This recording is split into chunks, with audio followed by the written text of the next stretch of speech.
Tem coisas que não aparecem nos mapas, e por um bom motivo. Dizem que em certas cidades pequenas do interior, onde as ruas se confundem com trilhas de terra batida e a neblina parece nunca se dissipar, há um cemitério que não deveria existir. Um lugar que não consta em registros, que não aparece em satélites, que não tem nome nem entrada oficial. Um cemitério escondido entre as matas, onde o silêncio pesa como chumbo e onde, quem entra, não volta. As histórias variam. Alguns falam de um antigo campo de execução indígena. Outros juram que o terreno foi amaldiçoado por um padre que enlouqueceu. Mas todos concordam em uma coisa: ninguém deveria pisar ali. Mas, claro, sempre tem alguém disposto a provar que isso é apenas lenda. Um curioso, um cético, um jornalista. E o que ele descobriu não foi apenas uma verdade horrível. Foi algo pior do que a morte. A primeira notícia surgiu em um fórum obscuro da internet, desses cheios de relatos estranhos e teorias bizarras. Um usuário anônimo postou a seguinte frase: "Minha irmã desapareceu depois de entrar num cemitério que não aparece no Google Maps. Nem a polícia conseguiu encontrá-lo depois. Se alguém souber onde fica, me avise. Só lembro que era perto de uma cidade chamada Campo Belo." O post gerou risos, memes. Alguns disseram que era fake. Outros ficaram intrigados. Mas um homem, em especial, não conseguiu parar de pensar naquilo. Seu nome era Daniel Rocha. 38 anos. Jornalista investigativo. Especialista em histórias urbanas e desaparecimentos inexplicáveis. Daniel já tinha ouvido muita coisa estranha em sua carreira. Mas algo naquela postagem, algo nos detalhes sutis, acendeu um alerta dentro dele. Campo Belo? Ele conhecia essa cidade. Já estivera lá, anos atrás, cobrindo uma matéria sobre um caso de assombração numa escola abandonada.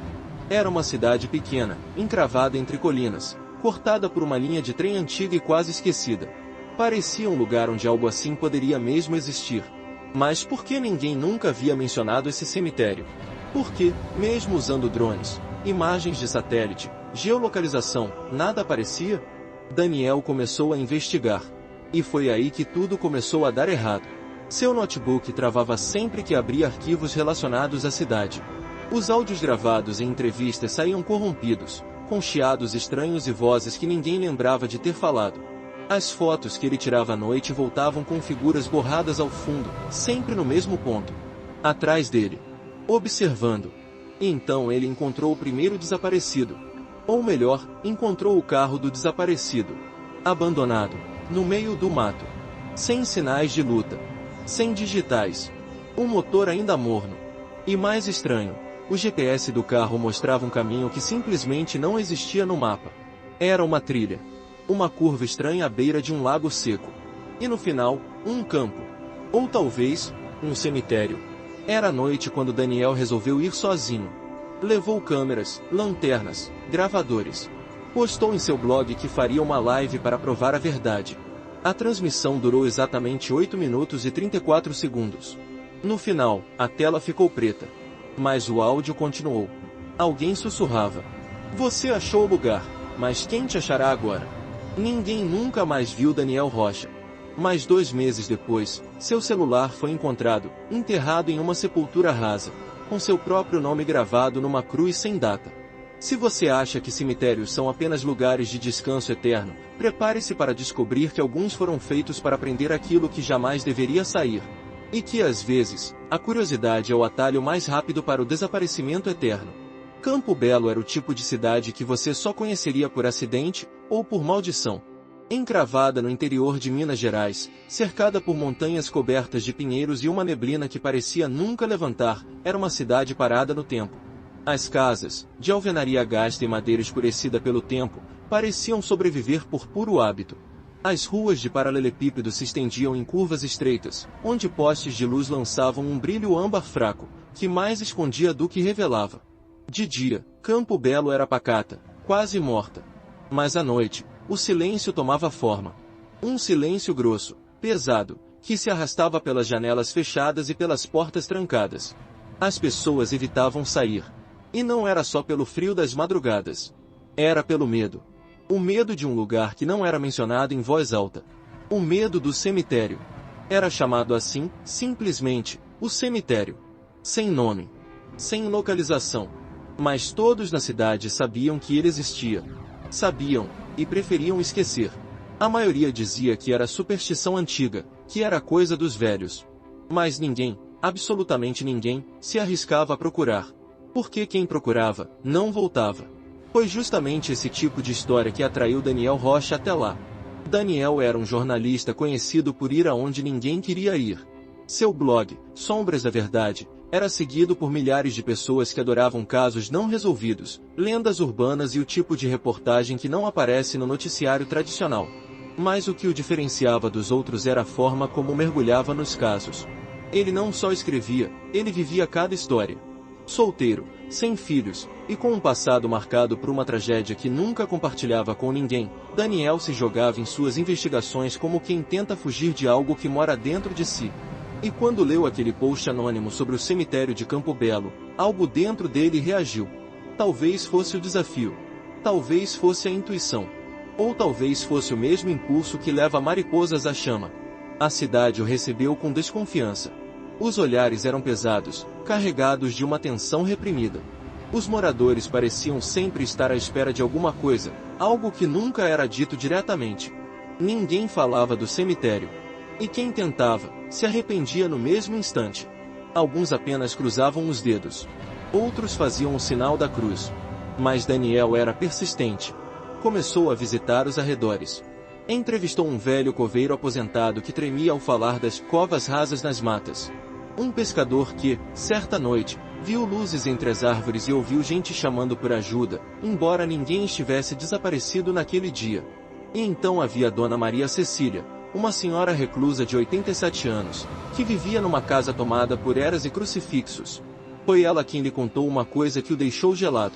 O cemitério não é só um lugar, é uma memória viva. Ele se move. Ele escolhe quem vai encontrar. E quando escolhe, já é tarde demais. Daniel ficou em silêncio. A mulher tremia ao apertar um terço entre os dedos. Ela continuou. O terreno é amaldiçoado. Enterraram coisa ali que não era para voltar. E agora, aquilo voltou. Todo desaparecido deixa um sussurro. E se você ouviu, já está marcado. Naquela mesma noite, Daniel acordou com uma voz sussurrando ao pé da sua cama. Você já está dentro. Agora, só falta lembrar. Mas o quarto estava vazio. A gravação do celular mostrava apenas estática. E um único som no fundo, como terra sendo remexida. Na manhã seguinte, ele recebeu um envelope sob a porta. Dentro, havia uma única fotografia. A imagem era antiga. Em preto e branco. Mostrava um grupo de pessoas vestidas de preto, paradas em frente a uma clareira. Ao fundo, lápides tortas e gastas. Mas o que mais chamou a atenção de Daniel foi um detalhe. Ele estava na foto. Com a mesma idade. Mesma roupa. Mesma expressão. No centro. E na parte de trás da foto, escrito à mão. Volte para casa. Depois da foto, Daniel não conseguiu mais dormir direito. Era como se algo tivesse sido acionado dentro dele, um fio invisível puxado por mãos frias. Durante o dia, ele continuava investigando, tentando encontrar o tal cemitério. Durante a noite, começava a esquecer o que era real e o que não era. Ele passou a ter lapsos de tempo. Horas sumiam do relógio sem explicação. Às vezes acordava com terra nas unhas e nos sapatos, mesmo sem sair do hotel. Começou a ouvir coisas. Sussurros atrás da parede. Passos no corredor, embora fosse o único hóspede. A cidade, antes apenas hostil, agora parecia viva e faminta. Os moradores começaram a evitá-lo ativamente. Alguns fechavam portas assim que o viam se aproximar. Outros sussurravam entre si enquanto ele passava. Um dia, encontrou um bilhete preso sob o limpador de para-brisa de seu carro. Volte. Ainda dá tempo. Na mesma noite, ele viu pela primeira vez a figura. Era alta, magra, vestida de preto.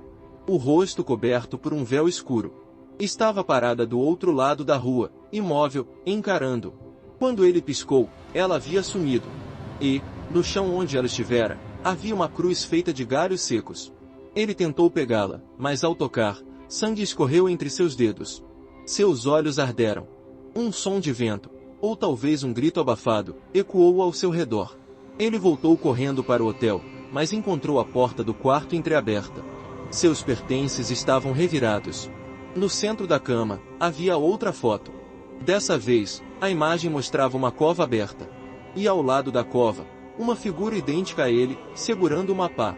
Ele começou a se questionar: estaria sendo manipulado? Enlouquecendo? Sonhando? Mas no fundo, algo dizia que ele já tinha cruzado uma linha invisível, um limite entre o mundo normal e o outro. Aquele que sussurra debaixo da terra. Na manhã seguinte, decidiu voltar ao ponto onde o GPS do carro desaparecido havia parado. Levou o mínimo: câmera, lanterna, celular. Mas ao chegar ao local, o caminho que antes era uma trilha coberta de mato agora parecia uma estrada bem definida, como se tivesse sido trilhada por muitas pessoas. Ou por coisas que andavam em fila. E então, ele viu. No meio da clareira, havia um antigo portão de ferro, cravado entre árvores torcidas. Era enferrujado, coberto por musgos. Mas ainda mantinha sua estrutura firme, como se ninguém ousasse tocá-lo. Acima da entrada, uma inscrição corroída dizia: Ad Eternum, para além da carne. Daniel sentiu uma pressão nos ouvidos, como se estivesse mergulhado embaixo d'água. O ar ficou pesado. O mundo pareceu inclinar-se levemente. E, quando respirou fundo para atravessar o portão, tudo ficou em silêncio. O som dos grilos, do vento, até dos galhos, cessou. Ali dentro, o tempo parecia ter parado. Os túmulos estavam espalhados de forma caótica, como se tivessem brotado do chão por vontade própria. Alguns eram recentes. Outros, tão antigos que mal podiam ser identificados. Mas o que mais lhe chamou a atenção foi que muitos deles tinham nomes conhecidos. Nomes de pessoas desaparecidas. Nomes de vítimas de sequestros não resolvidos. E entre eles, o nome de sua mãe. Daniel caiu de joelhos. Sua mãe havia morrido em um acidente de carro há anos. O corpo nunca fora encontrado. Sempre disseram que havia sido arrastado pela correnteza de um rio. Mas ali, diante dele, havia uma lápide com seu nome, sua data de nascimento, e a data da morte. Idêntica à do acidente. Mas o mais estranho era o epitáfio. Ela sabia demais. Foi trazida de volta. Desesperado, ele tentou sair. Mas o portão sumira. Agora, o cemitério se estendia em todas as direções, como se estivesse se movendo. As árvores pareciam girar. As lápides mudavam de lugar. E, entre os túmulos, ele viu pessoas andando, ou o que restava delas. Não eram zumbis. Nem fantasmas. Eram algo intermediário. Como ecos. Como memórias deformadas de quem já foi humano. E todos olhavam para ele. Estáticos. Como se o estivessem esperando. E foi aí que ele entendeu. Aquele cemitério não enterrava corpos. Enterrava consciências. Daniel correu. Não sabia para onde, nem se ainda havia um fora para alcançar. O cemitério parecia se estender para sempre, distorcendo o tempo, o espaço, e talvez, a sanidade. Cada túmulo que passava agora exalava um vapor cinzento, que parecia sussurrar nomes e segredos que ele nunca quis ouvir. As lápides começaram a mudar diante de seus olhos. A pedra se liquefazia e assumia novas formas, e novos nomes. Nomes de pessoas vivas, pessoas que ele conhecia, inclusive de alguns seguidores do seu blog. Depois, o nome dele. Daniel Rocha, 1985. A lápide pulsava levemente, como se respirasse. E abaixo dela, uma cova aberta. Recente. Cheirava a terra molhada e sangue. E então, ele apareceu. O mesmo homem da fotografia. O outro Daniel. Idêntico. Mas com um olhar que não continha nenhuma luz. Era como se todos os sentimentos tivessem sido drenados de seu rosto. Vestia as mesmas roupas, mas estavam rasgadas, cobertas de terra. Os olhos estavam vermelhos e fundos, e sua pele parecia mais fria que a noite ao redor. Ele falava com uma voz oca, mas familiar. Era a voz de Daniel, sem alma. Agora você entende. Aqui não é um lugar, é um ciclo. Um loop. Um ritual. Você foi escolhido não por acaso, mas por herança. Sua mãe tentou fugir. Mas ela sabia. Ela já tinha visto o que há por trás do portão. Por isso, foi apagada. Daniel deu um passo para trás, tremendo. Quem é você? Eu sou o que você será. Eu sou aquele que ficou. O que cedeu. O que aceitou. O cemitério não prende corpos. Ele cultiva consciências. Cada túmulo é uma mente enterrada viva. Uma memória em repetição. Uma dor sem fim. Você já está se esvaindo, Daniel. Já sente? A névoa, ela entra pelos olhos, pela pele, pelos ossos. Você está se tornando parte da terra, da estrutura, do ritual. Daniel tentou fugir, mas seus pés estavam presos. Quando olhou para baixo, percebeu que raízes negras haviam se enrolado em torno de seus tornozelos, como dedos famintos. A terra começou a se mover, tremendo sob seus pés. Vozes emergiram das covas ao redor, todas falando ao mesmo tempo. Milhares de vozes. Suplicando. Gritando. Rindo. E então, o solo rachou. Um braço ossudo surgiu da terra, agarrando seu tornozelo. Depois outro. Depois dezenas. Eram eles. Os desaparecidos. Cada um puxando, arranhando, chorando. Não para machucá-lo, mas para passar algo para ele. Algo que queimava. Algo que gritava. Imagens invadiram sua mente, lembranças que não eram suas. Pessoas sendo enterradas vivas, em rituais antigos. Homens mascarados com vestes rituais. Uma seita antiga. Um pacto selado há séculos. E no centro disso tudo, o cemitério. Ele viu, com seus próprios olhos mentais, o momento em que o cemitério foi criado.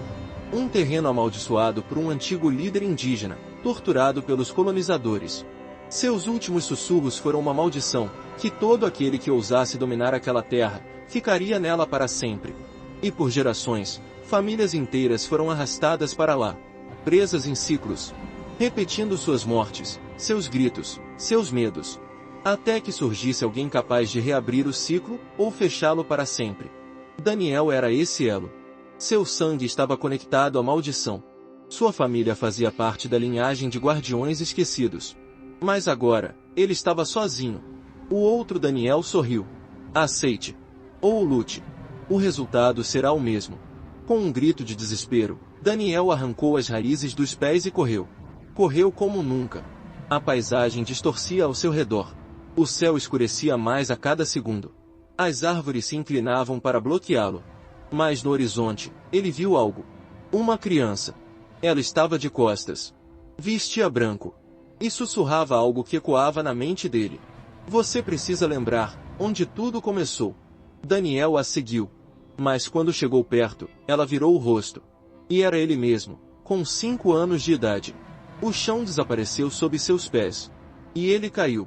Caiu num vazio sem fim. Antes de apagar, ouviu a última voz. Agora você é solo. Seja fértil. Daniel acordou. Estava deitado sobre folhas secas, envolto por uma névoa densa que parecia colar em sua pele como uma membrana viva. O cheiro de terra úmida e carne apodrecida era quase insuportável.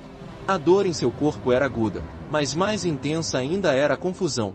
Ele se sentou devagar. O céu estava escuro, cinzento, como se o sol tivesse desistido de nascer. Tudo ao seu redor parecia diferente. O cemitério ainda estava ali, mas mais quieto. As covas estavam fechadas. As lápides estavam limpas. E o portão de ferro, agora, estava escancarado. Por um instante, pensou ter vencido. Mas então notou as mãos. Suas mãos estavam envelhecidas. As unhas escuras, a pele ressecada, coberta de pequenos cortes. Seus dedos tremiam. Abaixou o olhar para o reflexo numa poça de água barrenta. E viu o outro Daniel. Seu rosto. Mas não o dele. Era o mesmo olhar vazio, o mesmo semblante sem luz. Uma sensação terrível invadiu seu peito. Ele havia saído, mas não era mais ele. Ou melhor, não havia saído completamente. Começou a andar pela mata. As árvores agora pareciam se afastar a cada passo. Um caminho se abriu entre elas. No fim da trilha, viu a cidade ao longe. Campo belo. Casas pequenas. Telhados tortos. A torre da igreja ainda no centro. Como antes. Mas, havia algo errado. Tudo estava em silêncio. Ele atravessou a cidade. Não havia ninguém. As janelas estavam abertas. Os pratos ainda postos à mesa. Os rádios ligados em estática. Como se todos tivessem evaporado de repente. Como se algo, ou alguém, tivesse puxado toda a cidade para dentro da mesma maldição. E então, ele viu a parede da escola. Escrita em sangue. A cidade era o cemitério. Sempre foi. Os desaparecidos não vinham de fora. Eles moravam ali. E Daniel, ao quebrar o ciclo, libertou algo. Algo que agora caminhava sob a pele da terra. Algo que precisava de novos corpos. Novas consciências. Novas lembranças para devorar. Ele ouviu uma criança chorar. Seguiu o som. Chegou à igreja. Estava aberta. Dentro dela, apenas uma figura, uma criança ajoelhada no altar. Era ele. De novo. Pequeno. Chorando. Ao se aproximar, a criança ergueu o rosto. Os olhos negros. A boca costurada. Você nos trouxe de volta. Agora, traga os outros. Daniel caiu de joelhos. As vozes começaram a ecoar outra vez. Do chão. Das paredes. Do céu. Dele mesmo. Ele gritou. E o mundo apagou. Dias depois, um vídeo foi postado automaticamente no blog Sombras da Verdade. Sem título. Sem descrição. A imagem mostrava Daniel, com o rosto coberto por sombras, falando diretamente à câmera. O cemitério dos desaparecidos não está mais escondido. Ele se espalhou. Ele está nos lugares esquecidos. Nas cidades pequenas. Nos becos sem nome. Nos sonhos que você esquece. E um dia, ele vai lembrar de você. Não vá. Não investigue. Não tente entender. Ou você também vai virar solo. A imagem travou. A última cena mostrou uma mão sendo puxada para dentro de uma cova. E um nome novo surgindo numa lápide. Você. O cemitério nunca teve muros. Ele não está preso a um lugar. Ele se move com as sombras, com as histórias esquecidas, com os nomes que somem das listas oficiais e dos registros digitais. Ele não precisa mais de mapas, porque agora, ele está mais perto do que nunca. Talvez você tenha visto algo estranho em sua rua. Um portão antigo entre as árvores. Uma cruz solitária no meio do mato. Talvez tenha ouvido seu nome sussurrado no meio da noite, mesmo estando sozinho. Talvez tenha sonhado com alguém que já deveria estar morto, e acordado com os pés sujos de terra. Mas a pergunta é: você realmente acordou? Ou está, neste exato momento, dentro de algo que só parece realidade? Porque é assim que começa. Um esquecimento. Um vulto. Um som abafado de paz cavando.